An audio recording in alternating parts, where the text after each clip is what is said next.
as spring is springing, let go of inherent dysfunctions. This is a beautiful time. We have an opportunity with this solar eclipse to release karma. Not only karma, but trauma.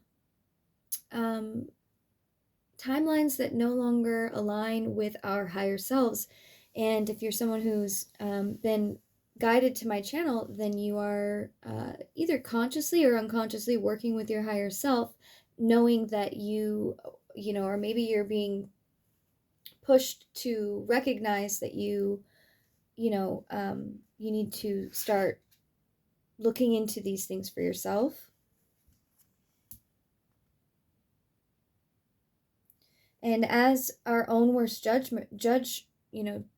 as our own worst judge, I guess. I don't know why the fuck I wanted to say judger. Anyways, as our own worst judge, we do judge ourselves harshly, a little too harshly sometimes, and in the face of false values. So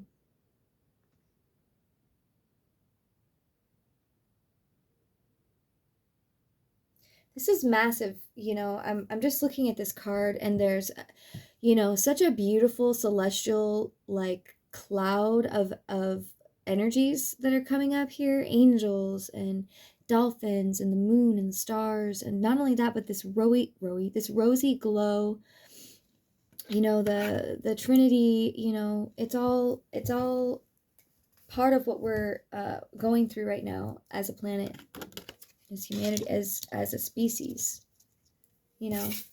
And then the next card following is the Magician. And this Magician card has, the waning and the waxing crescents on either side of the coned wizard hat that he's donning. He's got, the dragonfly, the unicorn in the cup. He looks like he's got a staff ready to be heralded into the new moon as he sheds what no longer serves. You know what I mean? With the power of the dragons, and he's burning the candle at both ends. You've been working hard. Just keep going. We're almost there. We're so almost there. That is also giving me solar eclipse. The total solar eclipse, so, is what's going to happen, but I see it phasing through. That's like a phasing of this, moon moving through. The earth is actually the shadow being cast on the sun. So this is more, lunar energies. Maybe this was past. We did just come out of that, so, okay. But I'm still looking at this like there's, okay. So one side I'm seeing it as the moon, and one side I'm seeing it as the sun. And it is this, if you can see closely, there's a purple vortex in between the two, giving me this eclipse canal, this eclipse alley or portal, or, the energy between these two eclipses. I'm getting Merlin. Very much a Merlin, literally Merlin, though, is coming to me in my mind. Merlin's here. All right, Merlin. What? Magician is someone who, has mastered the magician. All right, let's see what the card says. The magician's white beard flows in snowy profiles, tracing previous incarnations of the serpentine path of power, which the goddess Sostara, a lot of these goddesses that actually just represent the goddess are kind of related to the serpent, like Eve, right? I mean, okay. All right, so incarnations on the serpentine path of power. The 4 tools of ritual magic, the staff, the chalice, the pentacle, and the sword, are arrayed before him on a simple altar. Though these ritual tools with magus conjures and commands the natural power of the four elements. The brim of his wizard's hat forms a helix. This symbol of infinity is echoed above in a moon in the cycle of waxing and waning. Stellate insignia climb beyond the peak of the hat into the night sky above. The stars pinpoint the passage of spirit into matter. Encircling the red robes of power, a serpent clasps his tail in his mouth. Mimicking the Ouroboros, an ancient symbol of wholeness, a dragon peers from the wizard's wake, evoked along with the power of the four fixed elements to be consumed and regenerated at will. The magician wields a flaming candle as his wand, brandish in an upraised hand, warning us of the dangers of burning the candle at both ends, as well as the hazard in the misuse of power.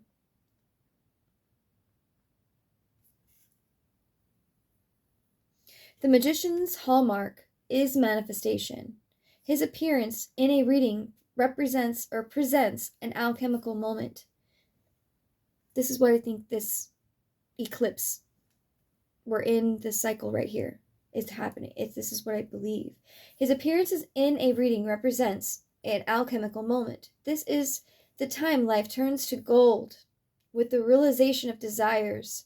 The card is one of self-actualization. The first key of the tarot stands alone, solitary and independent. The first power stands in the singularity and clarity of focus and attention. The seeker will discover his or her personal power. Achievement is a certainty. But misuse of power is cautioned against. Be mindful of the adage. Be careful what you wish for. It may come true. So, that's a good point to touch on. So, as we're moving closer into this, the actual April 8th solar eclipse, we are being asked to do the healing that comes up. Okay, if something is coming up for you and you're wondering like, why am I going through this again? You're almost feeling maybe depressed or like, left out in the cold, or you can't see the flame that's inside. All right. It's been rainy and cloudy and you feel, don't forget about how magical you are. You carry the wand of your life. Don't get stuck on one of the don't get stuck in the energy of the past or the energy of the trauma. Ask yourself, what is it that this is bringing up for me, and why is it bringing it up again for me, and what can I do? Like just do some rituals, like write down the things that you want to release. Burn them in, I've made these little this paper, and I've used it myself. Recently I decided to make smaller ones to go in some kits, but anyways, these are perfect. They're made out of natural 100% recycled material, flowers, male, and some coffee grounds. So when you burn them, they smell really good. But you can use that kind of stuff right now in between these two eclipses. You're going to want to be in 4:40 on the clock. You're going to want to do as much of the purging that you can and use the alignments right now as assistance, because it's all here to help us usher in this golden age, which is literally what he was just talking about, but just just make sure, as I feel like you are, because you wouldn't be awarded this opportunity if you weren't deserving of it. You know, I find that there's a lot of tests that we get sent by, you know, the divine to ensure that our wishes, our manifestations come from a good place that will help others. It's not coming from a place of seeking for self. All right.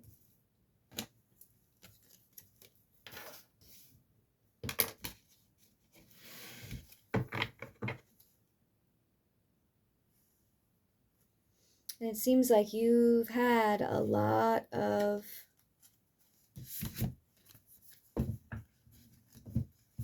energies coming at you.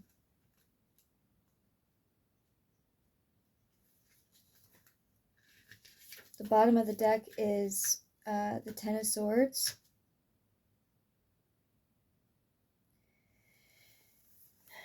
And that is, let's see what this says about that. Because I know it's been hard. I myself, I know it's been hard. But look at all of this divine, like these swords with this dragonfly. To me always signifies, you know, like divine assistance. And I forget, I can actually, okay, so the wispy sylph's feather, the currents of this airy realm to light in the eastern quadrant of the sacred circle. Keen like the steel blade of the sword, they guide the intellect through our day-to-day reality and dance in the magic above the circle. The edge of their blade flashes in the dawn light and glows beneath the moon. It cuts away the old, clears way for the new, and stands a silent sentry toward the sacred rites. The magic and power of air and wind may be invoked through the archangel Raphael. The wings of spirit lighten or enlighten the swords of the moon garden.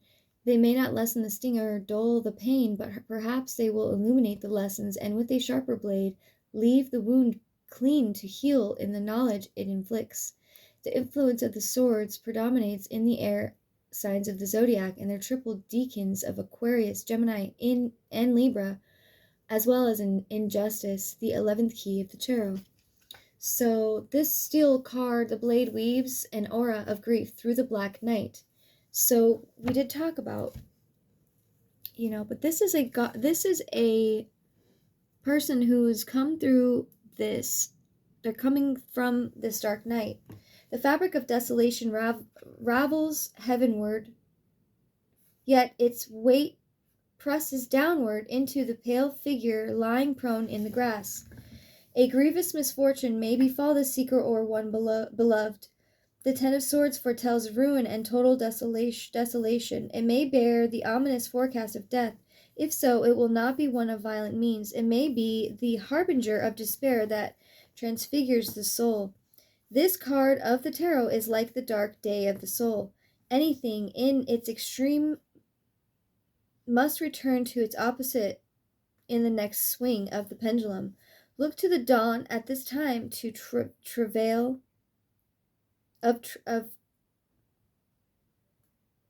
travail will pass.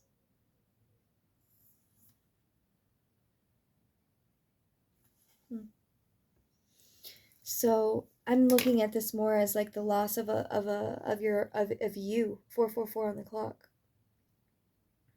Losses of connection to loved ones in your life that may come as a result of this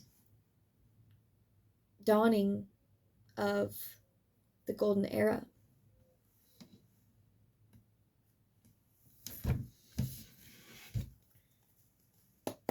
Anything else you'd like to share with me, Spirit?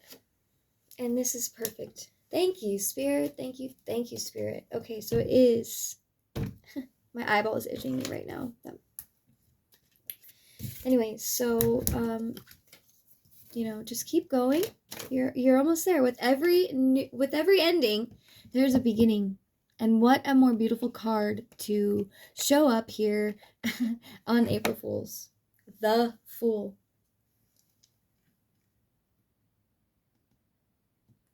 You're already out of that chapter. You're walking, this is awesome. The Fool. And actually, I think the Fool, let me make sure. No. Okay. So, yes. All right. So, on triskelion legs, the rainbow-clad Fool juggles an assortment of objects and activities. I can literally just saw this card dancing in my mind, like to the side of my. Oh, whoa. Okay, so that was interesting. Fool juggles an assortment of objects and activities, dancing in a chaotic confusion of distractions and daydreams. 0 represents both the void and totality of this number, which is crazy because this is a total solar eclipse, and we are aligning with not only the sun, the moon, and Earth, but of our galactic center of the Milky Way, which is the origins of this galaxy.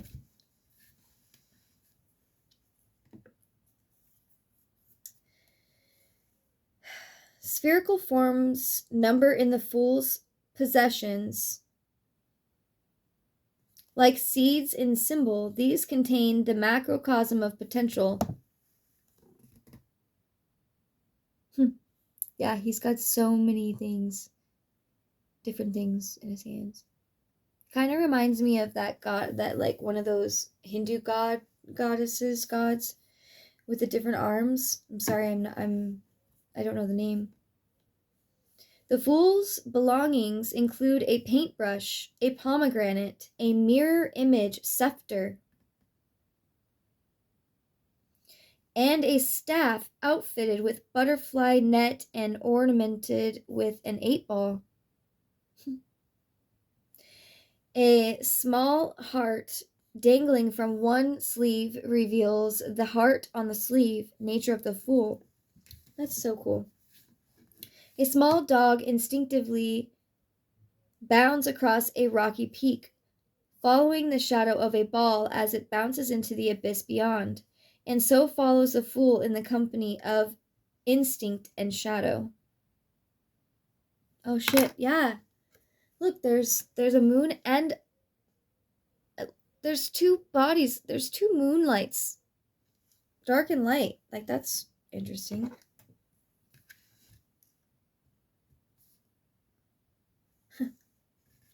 And so follows the Fool in the company of instinct and shadow. Well past the point of no return, duality faces the Fool on his frivolous path. The sun and the moon shine simultaneously. This is how the moon and the sun looks, without,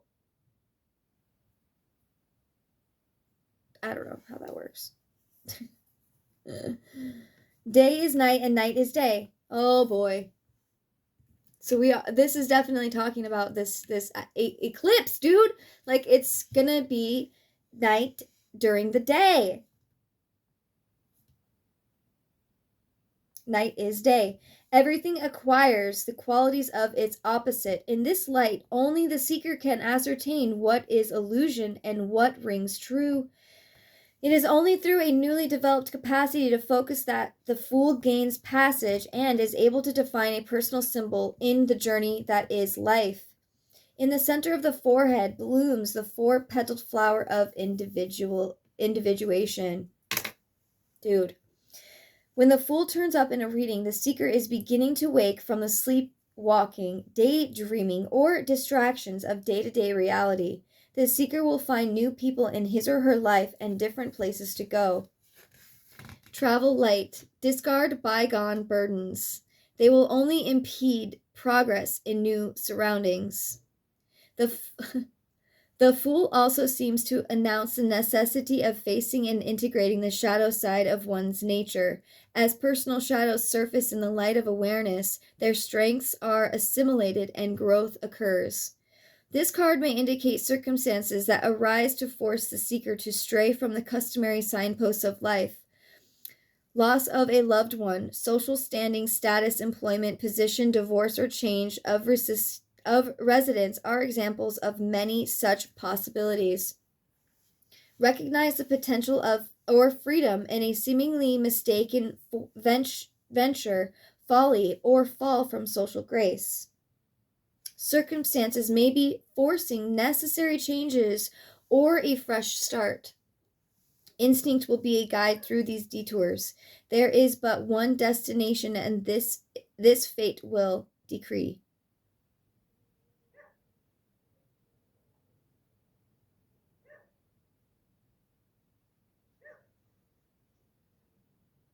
All right.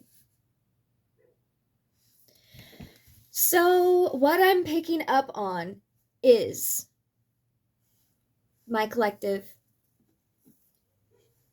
Continue to do the work. We're almost there. You are the magician. You have the power. It is your dream. But it's time to come alive and walk into this next chapter of your life, this next chapter of humanity, having done the work and ready to dance and celebrate. All right, that is all I have for you right now. I'm sending you so much love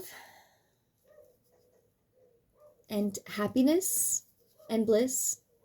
Namaste.